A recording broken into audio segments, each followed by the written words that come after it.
As you can see, crews have gone home for the day, and there's just barely enough to cover the grass here, but right at the edge of the walkway, there is some slush. Investigators say a cigarette tossed into the bushes is to blame for this fire. That's why it's so important to take precautions. That's right, March Madness is in full swing. But starting tomorrow morning, we might see more backups here at the Berkeley Bridge and in the downtown tunnel. And that means about 60 local Virginia National Guard soldiers are home with their families tonight after a long, hard week. After crews euthanize the whale, they'll bring it here to the shoreline and anchor it until a tugboat can come get it. Angela Bohon has been on the scene for about 90 minutes now. And Angela, what more have you found out?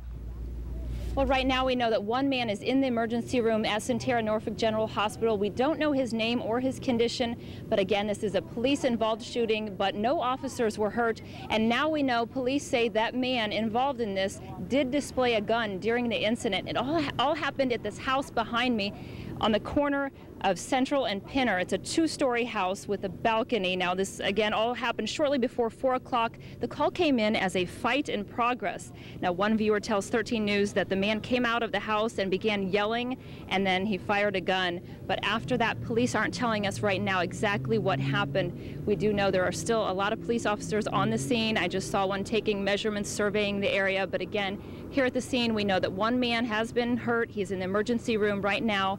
No police officers have been hurt. We will keep you updated as we get more information, of course. Live in Suffolk, Angela Bohon, 13 News. Angela, he's going to get rid of the monkey? Yes, the owner absolutely does not want to turn over Noah to animal control because they would euthanize him. So he and his friends are researching, looking for a good permanent home. In fact, this evening they'll be meeting with a lady from the Eastern Shore who has an animal sanctuary. I'm not going to let you out, Noah. Despite being turned against and attacked so badly he required surgery twice in 2 weeks, Joseph Babe Hamrick forgives his monkey, Noah. I can deal with this if the rest of the people can, you know. Noah and his owner, Babe, are still roommates, but it's only a matter of time. As soon as Babe can find a good home for his monkey, it'll be time to say goodbye. And I'm going to have to let him go so he can start his own life, you know, a good life. I'm going to have to let him go, yeah. But yeah, it's going to hurt.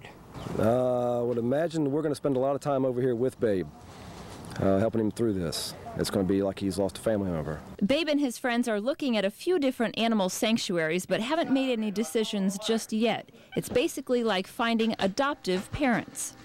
I'm just trying to find Noah a place to go where he can play, not be on exhibit, so to speak. You know, someplace preferably where he can be with some other monkeys.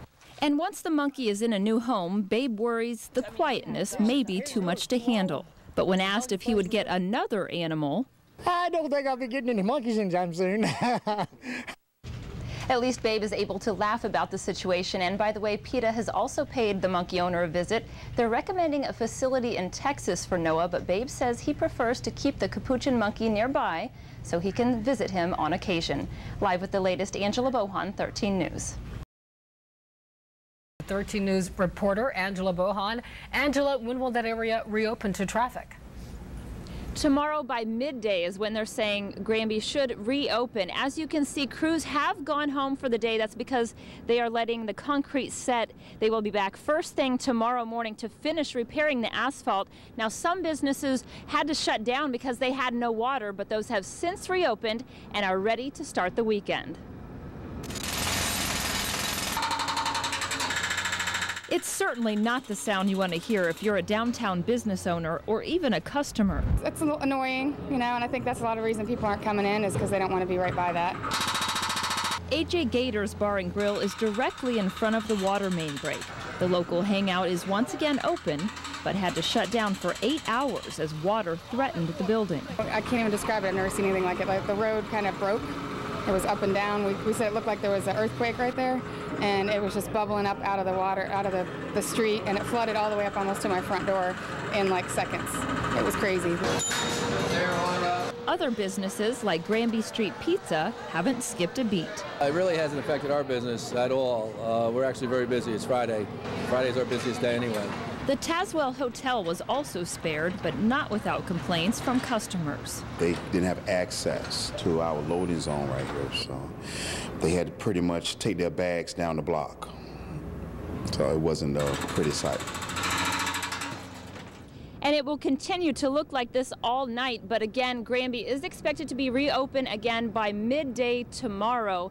Again, crews are going to come out in the morning to finish repairing this asphalt. As for the cause of this water main break, no official word, but of course, cold temperatures could be a factor. Reporting live in downtown Norfolk, Angela Bohon, 13 News. Angela, what's next for the plant and its workers?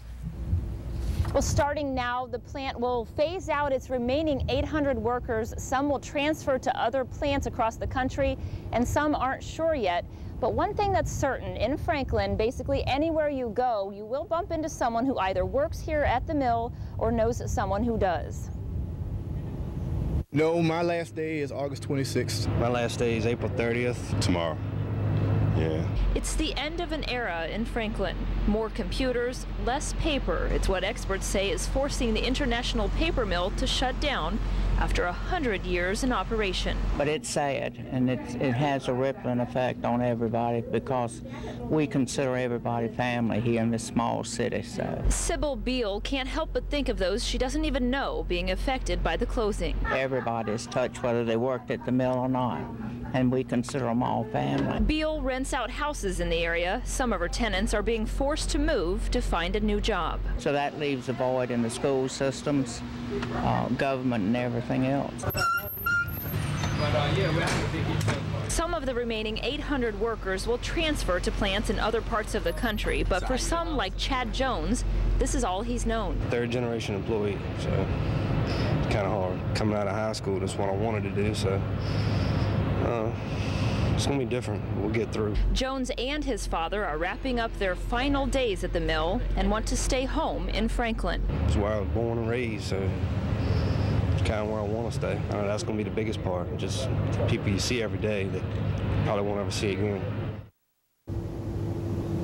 It is a solemn day here indeed. The last machine did turn off less than an hour ago. As for the future, there are proposals to make this into a plant for renewable energy, but so far no deals have been made. Reporting live in Franklin, Angela Bohon, 13 News.